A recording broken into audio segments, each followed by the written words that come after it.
DesignFutures is about FEDS, as I mentioned, right? So one is about the food crisis. The second is about the environment. Now, there are so many amazing startups in Singapore. And as we were building and evaluating how to begin with DesignFutures, Dr. Chris and myself and the Consulate team, we reviewed many startups with their capacity, with their ability. And I'm glad tonight, after a long shortlisting process, we found a great one, right? And we are very excited to announce that we will be investing $250,000 into this startup. And I'll let the CEO come up and tell his story. You've heard him speak earlier. And more than that, other than this investment, TSG Group in Sarawak, led by Dr. Chris and his amazing team here. And by the way, we have the Sarawak table. Can we have the Sarawak friends all stand up? Welcome. Yeah. Yeah.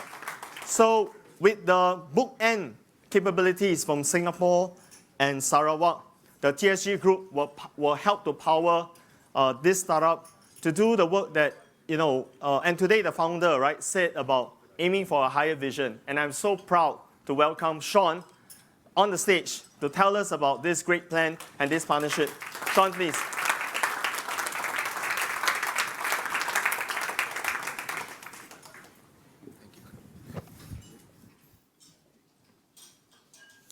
Hi everyone, I'm back again.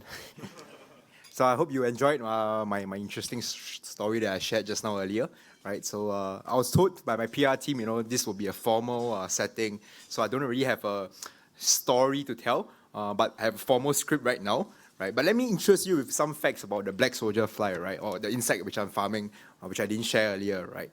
And I thought, just now Dr. Chris was asking for people who are asking to sign up for the project. I think we are the first, right, to say that we're interested to partner with you for the project, right? So 1 million trees, right, and hopefully 10 more million to go, right? Thank you. Right. So I have to read through the script, right? So as Lawrence mentioned at the beginning of this intro, we're definitely very humbled and excited, to announce the recent investment, by DesignFutures and TSG Group, right? So this investment will create significant and systemic value for both Sarawak and Singapore. Right, and I think this will happen in 3 ways. Right? Firstly, we are supporting the 1 million trees initiative in Sarawak, and this initiative will definitely create and transform Sarawak into a greener economy. The byproduct from our insect rearing process, as I mentioned earlier, we use food waste to feed the insects. And if you think about it, in the natural cycle of things, all these forests that we have in Southeast Asia, they're also fertile. And the reason being, insects are actually the ones that contribute to this fertility. Right? If you think about it, all this waste that is being created, in the forest, right? If you think about it, the durians drop on the floor, the fruits drop on the floor, right? How does it go back to the soil? It's through insects breaking down all these nutrients, right? And this goes back to the soil biodiversity, right? And similarly, what we're trying to do here is we collect food waste or even waste products from agri byproducts that is being created in the process, and we feed it to the insects. And through that, we create fertile soil, which is what we call insect fresh, right? And again, what we are doing here in Singapore, we are doing a lot of R&D on how we can use this fresh to adapt into different soil environments. And of course, through this partnership, we are looking to fertilize, Sarawak land with the insects that we are rearing in Sarawak itself. So that's the first point. The second point, this relationship that we have, consists not just between both parties, but actually the governments, the R&D players that we're working with, all the different stakeholders, the farmers down there in Sarawak, the researchers in Singapore, and also in Sarawak, and this will actually allow for a very good, effective collaboration in tackling major sustainability issues in Sarawak. Right? If you think about what Lawrence mentioned, it's all about trust, right? Dr. Chris also mentioned about trust, right? And a lot of projects, have to start with something, right? And I'm very glad that this investment came in because it's a major milestone or leap forward for us as a small startup into an overseas country, into overseas place that, honestly, if you tell me 10 years ago was Sarawak or Kuching, I wouldn't have heard of it. I probably would have known about Bangkok more, right? right? So I need to know more about kolomi. You know, when I was in Sarawak the last month, you know, for every day we're eating kolomi. Yeah. So one of my colleagues here, you know, is a kolomi king. You know, every meal we'll eat kolomi, right? So there's really a lot of noodles, and there was this, I think, very special vegetable that's only farmed there, right? So very interesting food, but yet also that's where we say that there's actually a lot of ways to collaborate on, not just on food security, right, but on major sustainability issues. And I think in Sarawak there's a lot of talks about energy exportation to Singapore and stuff like that. So our facility in Sarawak, which we will build in the next 6 to 12 months, will also create higher value jobs for local communities. Right, so that's what we aim for, creating good jobs through the green economy that we're creating. And lastly, the third point I want to share is, this exclusive partnership with TSG will position us as the leading palm oil waste management partner in Sarawak.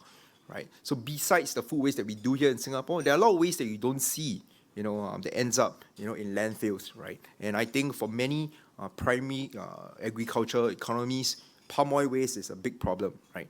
Everyone's talking about the sustainability of it, and this is where we come in, to actually look at effective palm oil management to reduce landfill waste and carbon emissions.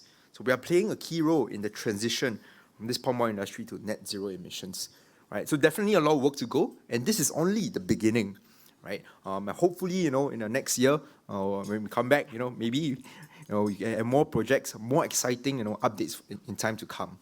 Right. So I'd like to take this chance to thank Lawrence, Dr. Chris, and the Concealers team, and also Dylan, when we met, and for bringing us around to really see the whole potential that we in Sarawak. Right. So with that, I also want to thank my team here who came all the way down. So we are a small team. Maybe you guys can make yourself well known and stand up. right.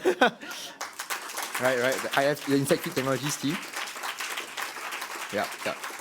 So they are busy eating because they are a bit hungry. The whole day they never eat. They're preparing for this event. Right. So yeah. So thank you once again. Look forward to more events. Thank you. Yeah. So we are very excited about this investment and this partnership with Insect Feed, and we see that for Borneo itself is a very unique opportunity for Borneo. You know that the Indonesian government is moving its capital to Kalimantan, and coincidentally, Consular's early years growth was all in Borneo. We did the National Bank of Brunei, we did the National Telco of Brunei. We were practically living in Borneo for a period of time. Every other week we were flying into Brunei, and then every other week later on we were flying into Kuching, right? So somehow Borneo and us click very well. That's not all. Now, every single day, every single minute as you use your phone, you are consuming data. And that data, whatever you produce, has to sit somewhere. And there are not enough data centers, but worst, data centers are actually contributing to the degradation of our planet. But easier said than done. It's not easy to have data centers that are renewable, sustainable, right? Because it's a very complex move. And when we were looking at this opportunity, the Sarawak government says that it wants to power the economy, right, towards sustainability. But again, easier said than done. So I had to ask my dear friend, who was a client, and a lot of clients all become partners, right? So that's how it works in Consulars. And he is a client I really admired because we worked together in the transformation of his company, an incredibly talented company with a wide variety of expertise. And you heard from him just now. And I like him to share with you because the reason why I asked Melvin for his advice and for his partnership was because it's not because he knows everything, but he is someone who has the determination. If he doesn't know, he'll tell you he doesn't know, but he can bring an alliance of people together. And we can't do that, right? So, and he does it with so much realism. I remember when I worked with Melvin, he always challenged me. It's not about the idea, it's how are you going to do it? And how well can you pull it off, right? And I'm so glad that I can call Melvin, my brother and a friend, to come and share with us because we're going to work with Cyclect to talk about green data centers in Sarawak. Melvin, please.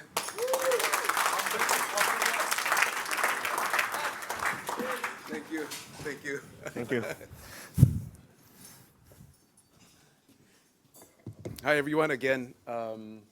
Good evening. You're hearing me for the second time today. But for this moment, we are talking about a different topic, as I shared earlier. Just now, I was talking about power generation, ESG. And right now, I guess I'm so honored to be invited to be part of this team with TSG, with Dato Chris, looking at, and also Consulas, about green data centers. You see, with each day, with each second, the amount of data we consume is just staggering. And this is still exponential in its growth.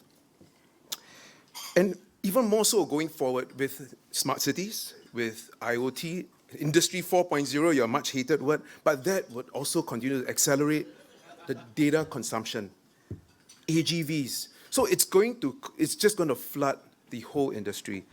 And with this consumption, what happens is that the amount of power it requires is so tremendous. And in Singapore, if I'm not wrong, this data I need to go re-vet again, but from an article is written, 7% of our energy goes to data centers in Singapore.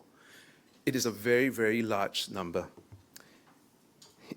Up to the point where Singapore has imposed a moratorium, as in we are not going to build any more data centers here for a while until we find a good balance between finding renewable energy as well as the demand for data centers. How do we balance this? This is the question that needs to be asked.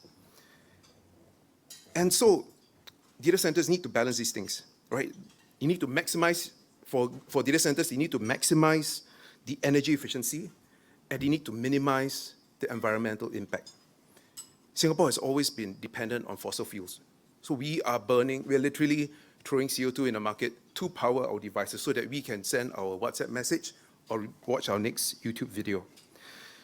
So with this big challenge for Singapore, if you look to the east, we don't need to look too far, and Sarawak is one venue, one location. If you look at Sarawak, their power, the country is literally run by renewables. The gravity powers the country, gravity. Because water, hydropower, is basically a use of water, the forces of nature, right? Gravity to convert kinetic energy into electrical energy. And 60% of it comes from that. And they still have lots to spare. Moreover, energy costs in Sarawak is not a very high, it's not very high. And in fact, it's actually very low. And the amount of land that they have, and on top of that, they have a great government that has the foresight to build data pipes to many countries. As a result, I think it is a very good destination for data center investments. So, and for the last 80 years, Cyclect has been an engineering provider. We do all sorts of stuff. We started in the marine sector, we repaired ships, we did electric motors. So it was electrical company. But over these years, after serving so many industries, on top of the energy business we're doing, we have looked at data centers for quite a while. So we build, we operate, we maintain for various large organizations and data centers. And as a selected partner, we are very proud to be associated and in collaboration with DesignFutures Ventures to develop green data centers in Sarawak. So we believe that this will provide the diversity for business in Sarawak as well. It's an opportunity for community. It's an opportunity for society to uplift itself, even more so in Sarawak. So I'm very glad to be part of this evening and wish everybody a wonderful night ahead. Thank you. Thank you. Thank you, Melvin. So we are very excited to be working on that. With TSG Group's strength across Sarawak, what we will do is, in partnership with Cyclect Holdings and with Consulas Consultancy, we will be structuring the consortium in order to look at all the possibilities to activate green data centers, because that is a very important piece and it's part of a strategic piece in the Sarawak government. Now, one more thing. Just now we were sharing about the arts. And why the arts? I can tell you, remember I was sharing, I hate the word Industry 4.0, right? So Humanity 4.0 is also defined by culture, right? Any society that claims to be resilient can only do so with great culture, a sense of belief in yourself, great sense of values. And I'm sure you will agree with me, for those of us who were here earlier, you heard a very great presentation by Luna for Sarawak Gallery. Can we give her a round of applause again? But there is a challenge. I can tell you this, you better buy Sarawakian art now, because it's going to be the next Vietnam.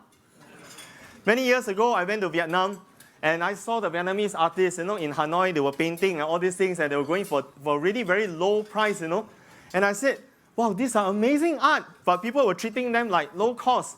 Later on, I found Ode to Art in this very building. They started featuring Vietnamese art. Within 2 years, a Vietnamese painting jumped from $1,000 to $100,000. Yeah, just because the power of Singapore arts industry. And you see, here's the thing. We know that Sarawakian art, as of now, is undervalued. Undervalued, huh? So you please get them before they all disappear, right? It's a good investment, resilient investment, yeah? But we need help. That's why I reached out to my friend, Colin Goh, and I asked him, right? Colin is like, he has the black book, little black book of the whole of Singapore, right? So I said, Colin, can you help and advise, right? How can we, do this for the arts community in Sarawak, but also have an impact for good? Because, there are many struggling artists. They are really amazing. And today we have an amazing, showcase. And Luna already shared that 800 artists that Sarawak Gallery has and promotes, right? And we actually have an artist here today with us, Gerald. Your great poem. Thank you. Thank you again. Yeah. So we are very happy to announce that DesignFutures is not just about, life cannot be just about making money, because you'll be a very sad person. There must be a soul, there must be a purpose, right? So we are also very happy to announce that we will have a partnership with Global Cultural Alliance, and I'd like to invite Edwin to share a bit about that partnership with us, so that we can talk about the great work that we will do together with GCA. Thank you. Thank you.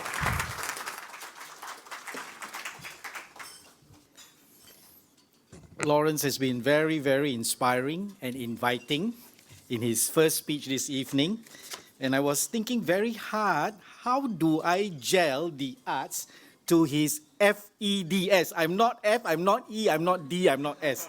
So I thank him for connecting the arts and the hard facets of investment. So good evening, Mr. Lawrence Chong, Group CEO of Consulas, and Dato' Chris Chung, Group CEO of Sarawak Group of companies, distinguished guests, partners, and friends, both old and newly made ones. On behalf of Global Cultural Alliance, or GCA, it is indeed an honor for us to work in partnership with Sarawak to promote cross-border exchange between the arts and cultural industries of Singapore and Sarawak, and to be one of the projects that is launched today.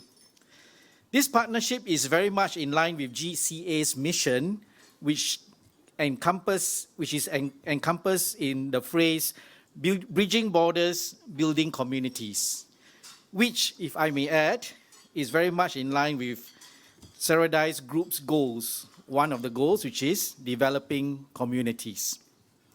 For those who may not be familiar with GCA, Global Cultural what? Please allow me to have a quick introduction of who we are. GCA was founded in 2014 as a wholly owned subsidiary of TRCL, or the Rice Company Limited, a charity committed to developing an inclusive society and positioning Singapore as a cultural hub for the exchange of ideas and shared experiences. This is done through conceptualizing and producing arts and cultural programs and platforms that range from webinars, talks, performances, and visual arts exhibitions.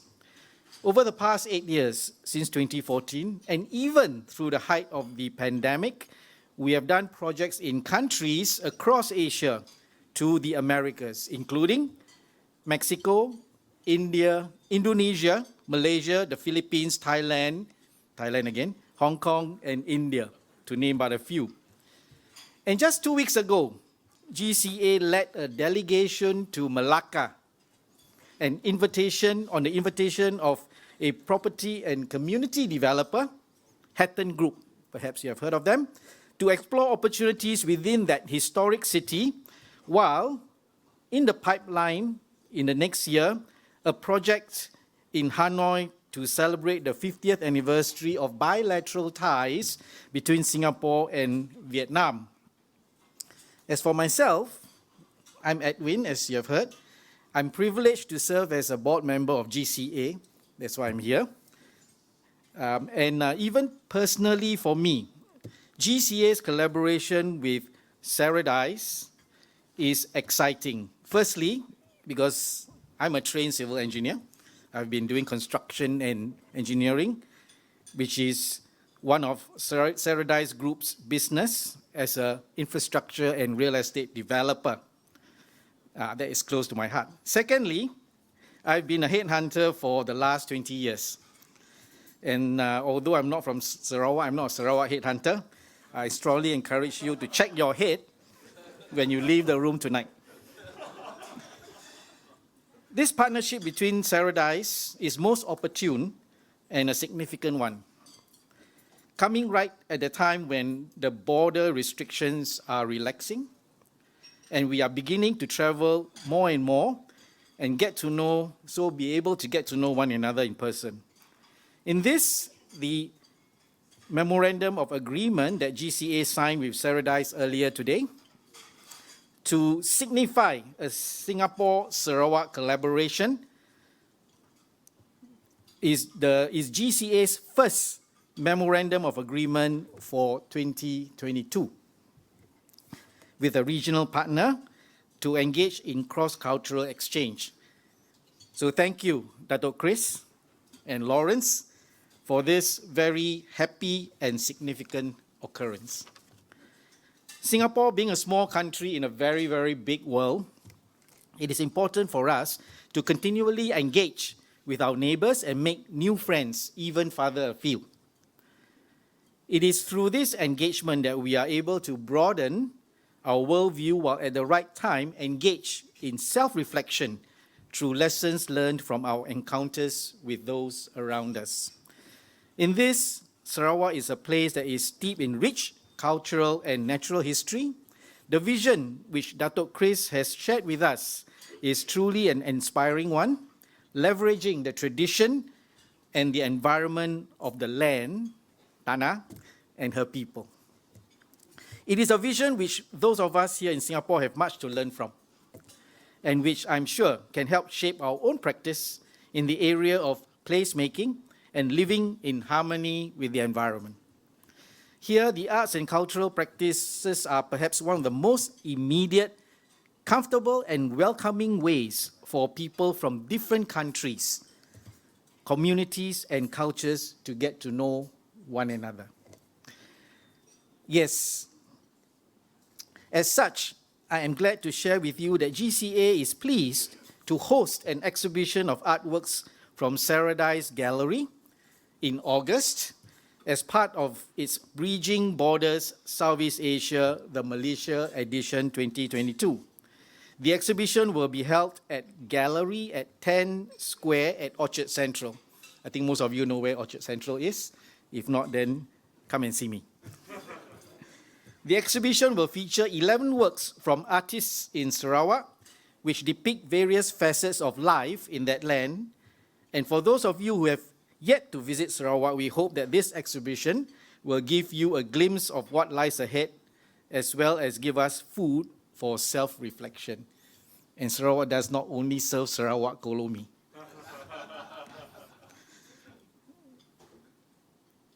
We also believe that the arts and cultural engagement is but the first step towards building close friendships between people and communities.